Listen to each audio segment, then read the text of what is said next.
सुनंदा कठोरतापूर्वक शून्य को देखती रही। उसने पति की ओर नहीं देखा। कालिंदी ने कहा, सुनंदा, खाने वाले हम 4 हैं, खाना हो गया? सुनंदा चून की थाली और चकला, बेलन और बटलोई, खाली बर्तन वगैरह उठाकर चल दी। कुछ भी नहीं बोली।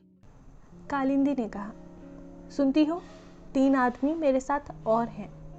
खाना बन सके तो कहो, नहीं तो इतने में ही काम चला लेंगे।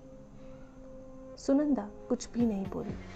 उसके मन में बेहद गुस्सा उठने लगा। यह उससे क्षमा प्रार्थी से क्यों बात कर रहे हैं? हंसकर क्यों नहीं कह देते कि कुछ और खाना बना दो, जैसे मैं गैर हूँ। अच्छी बात है, तो मैं भी गुलाम नहीं हूँ कि इनके ही काम में लगी रहूँ। मैं कुछ नहीं जानती खाना वाना। और वो चुप रही। कालिंदी चरण ने जरा जोर से कहा, सुनंदा। सुनंदा के जी में ऐसा हुआ कि हाथ के बटलोई को खूब जोर से फेंक दे। किसी का गुस्सा सहने के लिए वह नहीं है। उसे तनिक भी सुध ना रही कि अभी बैठे बैठे इन्हीं अपने पति के बारे में कैसे प्रीति और भलाई की बातें सोच रही थी। इस वक्त भीतर ही भीतर गुस्से से घुटकर रह गई। क्यों बोल भी नहीं सकती? सुनंदा नहीं बोली। तो अच्छी बात है, खाना कोई भी नहीं खाएगा। यह कहकर कालिंदी तैश में पैर पटकते लौट कर चले आए। कालिंदी चरण अपने दल में उग्र नहीं समझे जाते, किसी कदर उदार समझे जाते हैं। सदस्य अधिकतर विवाहित हैं। कालिंदी चरण विवाहित ही नहीं, वो एक बच्चा खो चुके हैं। उनकी बात का दल में आदर है। कुछ लोग उनके धीमेपन से रुष्ट भी हैं। वह दल में विवेक के प्रतिनिधि और उत्पात पर अंकुश का काम करते हैं।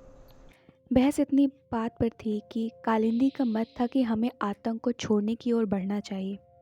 आतंक से विवेक कुंठित होता है और या तो मनुष्य उससे उत्तेजित ही रहता है या उसके भय से दबा रहता है। दोनों ही स्थितियां श्रेष्ठ नहीं हैं। हमारा लक्ष्य बुद्धि को चारों ओर से जगाना है, उसे आतंकित करना नहीं। सरकार व्यक्ति और राष्ट्र के विकास के ऊपर बैठकर उसे दबाना चाहती है। हम इसी विकास के अवरोध को हटाना चाहते हैं, इसी को मुक्त करना चाहते हैं। आतंक से वो काम नहीं होगा जो शक्ति के मद में उन्मत्त है। असली काम तो उनका मद उतार आने और उनमें कर्तव्य भावना का प्रकाश जगाने का है। हम स्वीकार करें कि उसका मद टक्कर खाकर चोट पाकर ही उतरेगा। यह चोट देने के लिए हमें अवश्य तैयार रहना चाहिए, पर यह नोचा नाची उपयुक्त नहीं। इससे सत्ता का कुछ बिगड़ता तो नहीं, उल्टे उसे अपने औचित्य पर संतोष हो जाता है। पर जब सुनंदा के पास से लौट कर आया तब देखा गया कि कालिंदी अपने पक्ष पर दृढ़ नहीं है। वह सहमत हो सकता है कि हाँ, आतंक जरूरी भी है। हाँ, उसने कहा, यह ठीक है कि हम लोग कुछ काम शुरू कर दें। इसके साथ ही कहा, आप लोगों को भूख नहीं लगी है क्या? उनकी तबीयत खराब है, इससे यहाँ तो खाना बना नहीं। बताओ क्या किया जाए? कहीं होटल चले? एक ने कहा कि कुछ बाजार से यही मंगा लेना चाहिए। दूसरे की राय हुई कि होटल ही चलना चाहिए। इसी तरह बातों में लगे थे कि सुनंदा ने एक बड़ी सी थाली में खाना परोसकर उनके बीच ला रखकर वह चुपचाप चली गई। फिर आकर पास ही 4 गिलास पानी के रख दिए और फिर उसी भांति चुपचाप चली गई। कालिंदी को जैसे किसी ने काट लिया। तीनों मित्र चुप रहे। उन्हें अनुभव हो रहा था कि पति पत्नी के बीच स्थिति में कहीं कुछ तनाव पड़ा हुआ है। अंत में एक ने कहा, कालिंदी, तुम तो कहते थे खाना बना नहीं। कालिंदी ने झेप कर कहा, मेरा मतलब था काफ़ी नहीं है। दूसरे ने कहा, काफ़ी है, सब चल जाएगा। देखूं कुछ और हो तो। कहकर कालिंदी उठ गया। आकर सुनंदा से बोला, यह तुमसे किसने कहा था कि खाना वहाँ ले आओ? मैंने क्या कहा था? चलो उठा लो थाली, हमें किसी को यहाँ नहीं खाना, हम होटल जाएंगे। सुनंदा नहीं बोली। कालिंदी भी कुछ देर गुमसुम खड़ा रहा। तरह तरह की बातें उसके मन में और कंठ में आती थीं। उसे अपना अपमान मालूम हो रहा था और अपमान असम्य था। उसने कहा, सुनती नहीं हूँ, कोई क्या कह रहा है? क्यों? सुनंदा ने मुंह फेर लिया। क्या मैं बकते रहने के लिए हूँ? सुनंदा भीतर ही भीतर घुट गई। मैं पूछता हूँ कि जब मैं कह गया था तब खाना ले जाने की क्या ज़रूरत थी? सुनंदा ने मुड़कर और अपनी को दबाकर धीमे से कहा। खाओगे नहीं? एक तो बच गया। कालिंदी निरस्त्र होने लगा।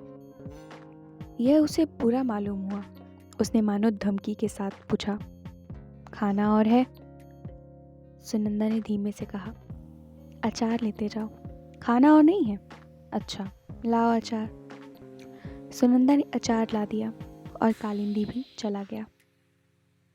सुनंदा ने अपने लिए कुछ भी बचा कर नहीं रखा था। उसे यह सूझा ही नहीं था कि उसे भी खाना है। अब कालिंदी के लौटने पर ही जैसे उसे मालूम हुआ कि उसने अपने लिए कुछ बचा कर रखा ही नहीं है। वह अपने से रुष्ट हुई। उसका मन कठोर हुआ। इसलिए नहीं कि क्यों उसने खाना नहीं बचाया, इस पर तो उसमें स्वाभिमान का भाव जगता था। मन कठोर यूँ हुआ कि वह इस तरह की बात सोचती ही क्यों है। छी, यह भी कोई सोचने की बात है। और उसमें कड़वाहट भी फैली। हठात यह उसके मन को लगता ही है कि देखो, उन्होंने एक बार भी नहीं पूछा कि तुम क्या खाओगी। क्या मैं यह सह सकती थी कि मैं खाऊं और उनके मित्र भूखे रहें? पर पूछ लेते तो क्या था। इस बात पर उसका मन टूटता सा है, मानो उसका जो तनिक सा मन था वह भी कुचल गया हो। वह रह रहकर अपने को स्वयं तिरस्कृत कर लेती हुई कहती है कि छिची सुनंदा, तुझे ऐसी ज़रा बात का अब तक ख्याल होता है? तुझे तो खुश होना चाहिए कि उनके लिए एक रोज़ भूखे रहने का पुण्य तुझे मिला है। मैं क्यों उन्हें नाराज़ करती हूँ, अब से नाराज़ ना करूँगी। पर वह अपने तन की भी सुध तो नहीं रखते। यह ठीक नहीं है, मैं क्या करूँ? और वह अपने बर्तन मांजने में लग गई। उसे सुन पड़ा कि वे लोग फिर जोर शोर से बहस करने में लग गए हैं। बीच बीच में हंसी के कहकहे भी उसे सुनाई दिए। ओह, सहसा उसे ख्याल हुआ, बर्तन तो पीछे भी मल सकती हूँ, लेकिन उन्हें कोई ज़रूरत हुई तो? यह सोचकर झटपट हाथ धोकर वह कमरे के दरवाजे के बाहर दीवार से लगकर खड़ी हो गई। एक मित्र ने कहा, अचार और है? अचार मंगवाओ यार। कालिंदी ने अभ्यासवश जोर से पुकारा, अचार लाना भाई, अचार। मानो सुनंदा कहीं बहुत दूर हो, पर वह तो बाहर लगी खड़ी ही थी। उसने चुपचाप अचार लाकर रख दिया।